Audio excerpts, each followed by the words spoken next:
Pensiero del giorno, giovedì 5 giugno.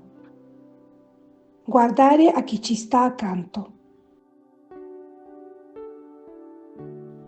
Non amiamo a parole né in opere, ma in opere e in verità.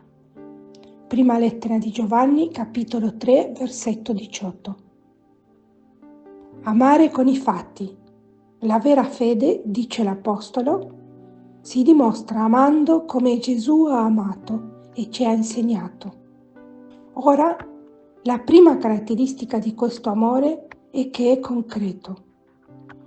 Gesù non ci ha amati con bei discorsi, ma ha trascorso il suo tempo in mezzo a noi facendo del bene, guardando tutti, rendendosi totalmente disponibile a chi si rivolgeva a Lui, a partire dai più deboli, dai più poveri, dai più emarginati e dando la sua vita per noi.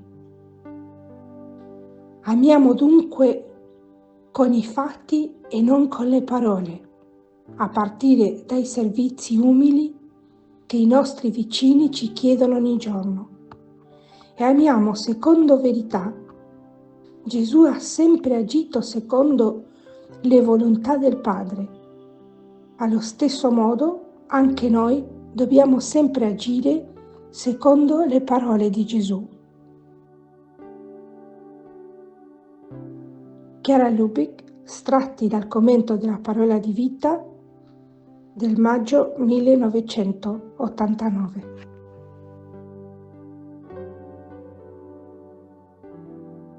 Ciao, se ti è piaciuto questo video, metti mi piace, dito in alto, e iscriviti al canale. È libero, gratuito e senza alcun impegno. Parola di Vita, giugno 2025. Voi stessi date loro da mangiare. Vangelo di Luca, capitolo 9, versetto 13.